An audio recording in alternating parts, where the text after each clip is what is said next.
Hey everybody, I hope you're doing well. It is Thursday. I'm ready for the weekend. This has been a really hard week. I'm just gonna preface this by saying that I know I have people in my family that have lost jobs. I have friends that have lost loved ones, and I'm not at all comparing what I'm experiencing to anything of that extent, because I very much so know that I'm sitting here with my family, and Roman has a job, at least for now. Like, all of this is up until this point. Whatever I say is not in any way comparing my situation to those situations, because I understand how lucky my family has been throughout this, in this pandemic. I'm just struggling a little bit with just how alone we are. And, you know, all those things that made the world so easy to connect with people all around the world. It's like all those things are kind of like non-existent right now. Thank God for things like FaceTime and Skype and just texting capabilities. Thank God for that, because without it, this would be really unbearable. I think it's just really hitting me that Elliot's gonna be over 1 before anybody in my family sees him and meets him, aside from my mom. But even when my mom was here, she saw him literally right after he was born, where he didn't do anything except for like cry and nurse. And now he's really coming into his own, and he's got his own personality, and he's funny, and he's entertaining, and he's doing things, and my family's missing every single bit of that. I've got a lot of nieces in the US. And, you know, I'm missing all those moments with them too. And I just want the cousins to be together. And my dad and my stepmom were supposed to come. I've gotten this question. They were supposed to come back in April. Just, like, no joke. My mom was supposed to leave. No, actually they were supposed to come, I think, end of March. I always say April, but I think it was end of March. Because I think my mom was supposed to leave, and then just like a couple days later, my dad and my stepmom would arrive. And because of the pandemic, my mom left early. She left like a week and a half early. And then my dad and my stepmom's flights got canceled. And the airline allowed them to rebook. So they chose to rebook for October, and we had it all planned out that they would come during Callum's fall break, and we would go and do stuff, and just they would get to obviously meet Elliot. Let me just remind all of you that Elliot is actually named after my dad. So when I was pregnant with Elliot, I had in my mind, I had this vision of my dad taking a picture with him. I didn't realize then, when I was pregnant with him and we had chose his name, I didn't anticipate that my dad wouldn't get to have that picture with him until a year after, at least. We had it all planned out that they would come in October, and then we found out that the airline once again canceled their trip to Germany, because obviously we still have travel bans, where we are basically walking right into the second wave here in Germany. I try so hard to understand another point of view, but it is so careless and so dangerous when people are protesting things like safety measures and masks that are there to keep people healthy and safe. And I know that my dad and my stepmom not being able to come, I know that that's not the biggest problem in the world, but it sure does hurt like hell when you've got this baby who's just growing up right in front of your eyes, and all those moments that you know your older 2 kids had, he just doesn't get.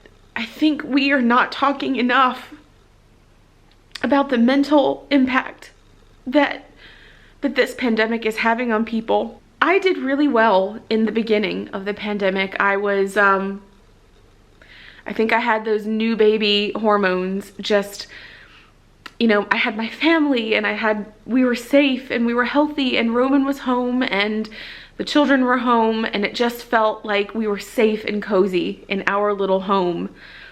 And it felt like, you know, even though we were in this pandemic and it was scary outside, the world felt scary, we felt safe in our home and we were together.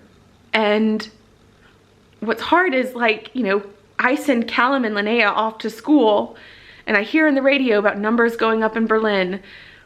And I see Roman, I know Roman takes a train to work, and I hear about numbers going up in Berlin, and I know that my husband's taking a train to work, and I know, because I've seen it with my own eyes, that not everybody is taking the safety precautions that he is by wearing his mask the proper way, the correct way. And it feels like, at least in our family, that everybody's world is somewhat normal, but mine. Like, you know, the kids are going off to school, Linnea's going off to school, Roman's going off to work, but I'm home and my family doesn't get to come. Like, the things that keep me sane as an expat, away from my family, away from my home, those are the things that have all just been like swept right up from under me. And I think this is a very normal expat feeling when you live away from your family. That things like being able to hop on a plane and travel are taken away from you. Things like, my God, just going anywhere, just breaking away from where you live. I can't begin to tell you how good for my mental health it has been just living away, to take little trips. Little weekends away have always been something that Roman and I have done, and it's been something that we have always invested in. Even when we lived in the UK, we were always out doing stuff and exploring new things, because keeping busy is really good for combating any sort of homesickness. Seriously. Obviously that shifted and changed as kids got into school. But I mean, we took weekend trips. We went to Cornwall, we went to Brighton, we did Kent and different things in Kent, exploring all the different things, like finding one thing in London to go visit and doing that, or just anything. Seeing something new with a fresh set of eyes is just a good thing. We haven't done a whole lot of the things that make Berlin what it is, because don't want to be around crowds, don't want to clog up public transportation, don't want to just be around people. I mean, we did the Festival of Lights thing because that was outside, and we planned that meticulously so that we weren't around a whole bunch of people in order to stay healthy and safe. But it's like, I'm probably not going to go walking around in a museum. And then you have all these protesters here in Berlin that are not wearing masks, and I don't know how they are allowed to go on trains. I don't know how people are allowed in buildings. I don't know why people don't say things to them like, put your mask on. It's just a bad time. Like, the solidarity that I felt, the pride that I felt in my community earlier on in the pandemic, of everyone's in this together, we're all wearing our masks to protect one another. It's like all of that is just thrown out the window. And I know that this is not the general public, because I know from talking to other people here, they feel the same way as I do. But there are enough people and they're loud, that it's hard not to feel angry. It's hard not to feel sad. And on top of that, I'm seeing the result of my kids missing out on moments with their grandparents. We also had plans to possibly fly this year for Christmas to the US. We're not doing that. We have friends that we want to see in London. I mean, we haven't even been back to London since we moved back in April 2019. Like, it's been a year and a half since we've been in London, and yet it feels like we moved yesterday. And the kids ask all the time about going to London. I mean, we have friends that we want to see. We can't go to London. I mean, it's just... So we've got Calum's fall break coming up. He's going to be home for 2 weeks, and Roman and I were like, what are we going to do? Because he doesn't have school. Callum has asked to do something. He's like, can we go do something? It's like, we don't want to take risks with the kids. I mean, we don't want to take risks anyways. It's like, you know, people probably should stay home. We probably should stay home. We also desperately need to get away. I need to get away.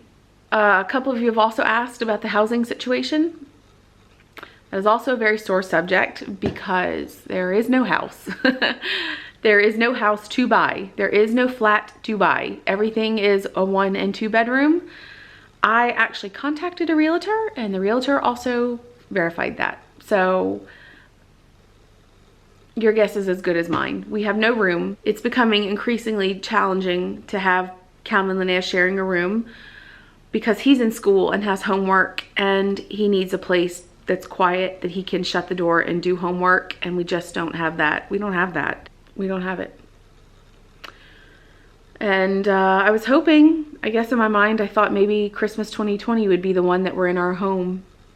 It just seems like a lot of stuff is piling on right now, and I'm over it. I'm over 2020. I know all of you are. So I want to know in the comments how you all are coping. How are you all doing in this pandemic? I know there are a lot of people that are alone, and that seems hard.